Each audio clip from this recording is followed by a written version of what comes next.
Cerita cekak anggitanipun Endang TS kanthi irah-irahan Mbak Marni. Sumangga dipun pidhangetaken. Sayur, donat, gorengan.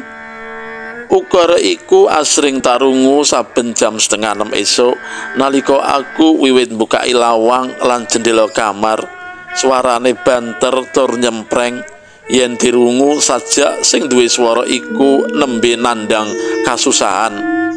Swara bisa niteni wong nandang susah.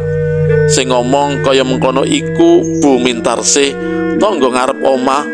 Bener orane ya embuh. Ujare wong akeh, Mbak Marni sing duwe swara cempreng iku mentas wae ditinggal rabi maneh dening sing lanang. Jalaran kepincut wanita tangga desa kang nembe mulih saka Arab. Mbak Marni kepeksa banjur kedungsangan golek pangan kanthi ider maneka warna sayuran mateng lan gorengan supaya kendile ora guling.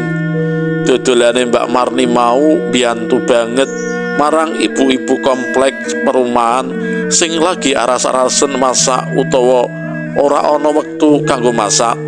Sawise Mbak Marni ider, ibu-ibu komplek ora perlu metu golek lawuh ing jaba. Mbak Marni dhewe sajake ora mikirake bathi lan rugine anggone dodolan. Kanggo ngiderake panganan iku rak ya butuh bensin, merga idere nganggo kendaraan. Batine dodolan iku apa ora entek kanggo tuku bensin. Tak kira kok luwih becik yen Mbak Marni gelem golek nggon utawa nyewa nggon ing komplek kene. Nanging ya embuh ya, sapa sing ngerti isen-isen atine liyan. Mbok menawa wae Mbak Marni mung pengin mbuktekake yen to ditinggal bojo ngono ora jalari nglumpruk kaya gombali mukiya. Yen krungu critane pancen mesakake banget, nanging apa iya kaya mengkono to sak temene? Iku rak cerita saka Bu Mintarsih. Cerita iku mung sepihak. Aku durung nate krungu dhewe saka Mbak Marni mula bukane nganti ditinggal kawin maneh dening sing lanang. Ngopo kok Mbak Marni nganti ditinggal rabi maneh? Gegek dhewe-dhewe sing duwe laku ora bener. Yen nitik critane katone kok Mbak Marni sing dadi korban kalah ayu lan kalah sugih. Siji maneh kalah pinter. Mbak Marni pancen rada dedel pikire. Yen cerita iku bener, dak dongakake besuke bojone Mbak Marni kang jeneng Supijan iku bakal nemahi sengsara donya akhirat. Iki ora kok ateges nyepatani, iki mung kanggo pembelajaran supaya para kakung ora tumindak sakarepe dhewe minger kiblate angger weruh bathuk klimis. Aku jane ora pengen melu-melu ngurusi uripe Mbak Marni, nanging yen saben dina krungu critane atiku kok melu panas. Aku mung bayangake yen aku besok ngalami lelakon ngono banjur kaya apa rasane ati iki. Luwih becik pisah tinimbang weruh bojoku runtang-runtung karo wanita liya. Malah kebeneran banget yen bojoku ana sing rumat. Dadi aku ora perlu repot-repot kudu tangi esuk gaweake kopi, nyepakake klambi dinese, nyemir sepatune utawa gawean-gawean liyane kang bisa ditandangi dhewe. Iku kewajibane wong wadon, Prap. Wangsulane Mbak Nani nalika semono. Aku mung pengen ngerti cara mikire Mbak Nani, merga sajake kok rada geseh karo cara mikirku. Luwe-luwe yen cerita babakan nasibe Mbak Marni. Yen kakung bisa nandangi dhewe, mosok kudu sing wadon? Iya yen sing wadon nganggur, lah yen melu kerja ngrewangi sing lanang golek kebutuhan saben dinane, rak ya sengsara uripe wanita iku. Isih kerja ngopeni gawean ngomah durung yen besok duwe anak. Ya wis to, rasa kerja ning omah wae ngopeni anak, ngenteni bojo mulih saka kantor. Mengko yen ujug-ujug bojo kawin meneh ya ora usah gelo. Lah kok malah njur kaya mengkono? Aku iki jan jengkel ngrasakake kowe kuwi kok. Urip kok perhitungan banget masalah pembagian tugas rumah tangga. Saiki kowe kawin dhisik, babagan gawean ngomah mengko bakal mlaku dhewe. Mengko bisa dipikirke bareng-bareng karo bojomu.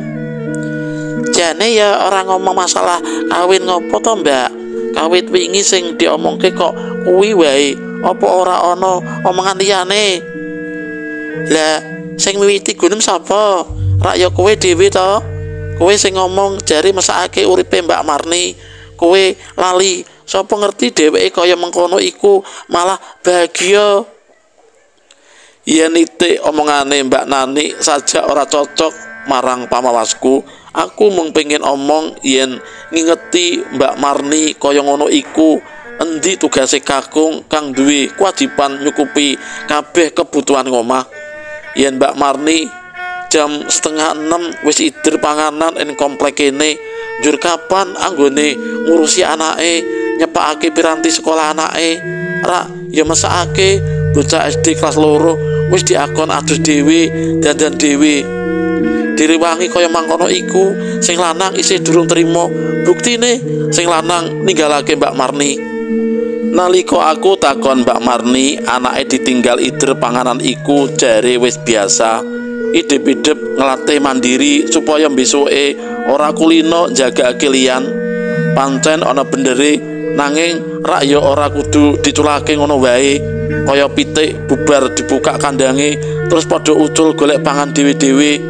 Minangka ibu kudune tetep tansah ngawat-awati lan bimbing anake. Mbak, donat. Aloke Mbak Marni saka dhuwur kendaraane, tangane karo nyekel setir, dene sikile jagangi kendaraane metik. Nanging mesin kendaraan wis dipateni. Sajake Mbak Marni nunggu tekaku. Saben esuk pancen Mbak Marni mandeke ing ngarep omahku. Mbok ana sing dituku, mbok ora, sing penting mandek. Ngono omonge Mbak Marni. Kepeksa aku tuku, senajan lagi ora pati pengin mangan donat. Ya wis, andum rezeki, duit sing ora sepiro, muga-muga bisa kanggo sangu anake Mbak Marni, lan muga-muga caraku iki dicatet Gusti.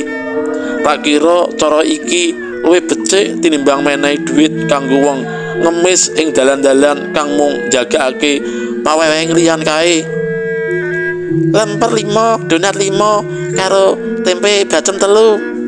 Tanganku ibut njupuki panganan-panganan iku, njur tak wadahi plastik kang wis dicepakake Mbak Marni. Tahune, Mbak? Ora, Mbak Nani bar goreng tahu. Niki, Mbak. Panganan tak tampani karo ngulungake duit. Mbak Marni dina iki ora kaken ngomong. Aku dhewe uga ora takon macem-macem. Aku wis ngerti apa sing dirasakake Mbak Marni lan apa kang nembe wae kesandang. Dadi ora perlu ndawa-ndawa ngomong masalah kang wis tak ngerteni. Mbak Prapti oleh salam. Celuluke Mbak Marni nalika tanganku karep buka lawang omah. Halah, paling saka Kasmuri, Kang Masmu. Ngomongo ya, aku ora kenal dheweke. Jare Bu Cakra jenengan arep nikah. Yen karo Mas Kas genah ora, lanjur karo sapa, Mbak? Omonganmu iku lho, sembarangan wae. Dadi kabar iku ora bener ya, Mbak? Kabar sing ngepriye? Ya kabar jare Mbak Prapti arep nikah. Lah kuwi kabar saka sapa? 100% kabar iku ora bener. Yen kabar iku bener, ya wis aku tak kawin wae karo Kasmuri, Masmu. Guru honorer apa-apa to? Sing penting S2. Iya, Mbak. Jare guru honorer mung nggo batu loncatan tok. Batu loncatan iku apa to, Mbak? Batu loncatan. Mosok aku kudu nerangke karo Mbak Marni. Ora ana gunane, paling dheweke ora mudeng. Lah saiki Kasmuri nyang endi? Pitakonku. Iki kesempatan kanggo nggathaki Kasmuri. Amangna salam kembali saka Mbak Prati ya. Dheweke rak calon dosen, mesti ngerti karo istilah batu loncatan. Mengko kon email ke nenggonku. Iya, Mbak. Lah kowe apa ora takon email iku apa? Mbak Marni ora nggatekake pitakonku. Dheweke katon ibut ngladeni ibu-ibu kang padha tuku. Ah, ora penting. Aku ora butuh wangsulane, sing penting aku bisa ngimbangi omongane sing wis kladuk kuwi. Kasmuri sing mesti aku ora nate tepung karo dheweke, priyayine kaya ngopo, ganteng utawa ora, dhuwur apa ndek, aku ora nate ngerti. Lah kok wani-wanine titip salam kanggo aku. Mbuh bener mbuh ora omongane Mbak Marni iku, aku wis kadung terlibat marang omongane yen Kasmuri jari njupuk S2 ing Bandung. Kasmuri jari pinter calon dosen sisan, malah iki wis oleh perumahan saka kampuse. Apa bener iku? Mokal nganggo banget ing ngatasé Mbak Marni, mosok duwe kangmas calon dosen. Nanging sapa ngira panganan kang mentas dak tuku saka Mbak Narni njur dak deleh aneng meja makan. Aku wis ora karep taturan maneh karo Mbak Marni. Sajake Mbak Marni ora perlu tak mesakake kaya angen-angenku saksuwene iku. Mbak Marni kang pakaryane mung ider pangan ing komplek perumahan, duwe kangmas kang calon dosen. Nanging omonge Mbak Marni iku malah njalari aku kepikiran terus. Lah yen Mbak Marni omongane bener, ateges saksuwene iki aku wis duwe pangira sing ora-ora marang dheweke. Bento dheweke iku tukang dodol panganan, nanging masalah pendidikan ora nganti ketinggalan. Ben Mbak Marni dhewe sing pancen rada dedel nasibe mengkono, kudu nrimo ing pandum senajan ora kok njur nglukru pasrah karo nasibe tanpa usaha. Dene yen Kang Mas lan Mbak Yune uripe mulya iku seje cerita sing mesti Gusti wis adil, iku kudu diyakini. Esuk umun-umun aku wis nyapu lan ngepel teras. Aku pengen ngerti wingi salamku tekan Kasmuri apa ora. Mergo yen lewat email ora bakalan teko. Kasmuri ora ngerti alamat emailku. Mbak Marni dhewe ya ora mudeng email iku panganan opo.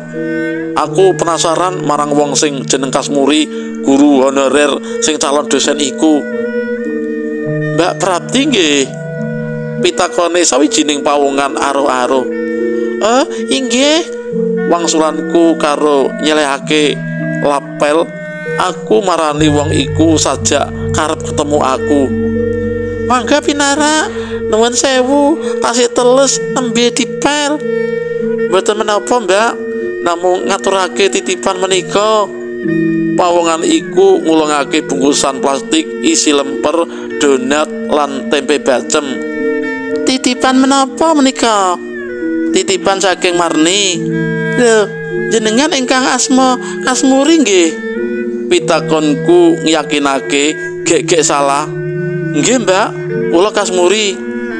Jare jenengan teng Bandung njupuk S2 wonten mriko lan nyambi mucal. Alah Mbak, lulus SMA wae wis syukur alhamdulillah. Lah kok S2 barang? S2 niku rak kudu wani duit lan uteke to Mbak. Jare Kang Rosidi kuliah S2 iku gampang, mergo yen duwite cepet bisa golek beasiswa. Nanging yen utek ora bisa digoleki. Njur goleke teng pundi? Ora ana sing adol. Lah njur jenengan teng Bandung niku ngopo? Niku lho Mbak, ngeterke Kang Rosidi larene juragan bako sing daleme kidul desa niku. Yen saking komplek niki ngidul sithik njur ngetan, piyambake ra angsal beasiswa S2 teng Bandung. Kula asring dijak mriko ngeterke wong tuane tuwi Kang Rosidi. Namung ngeterke to.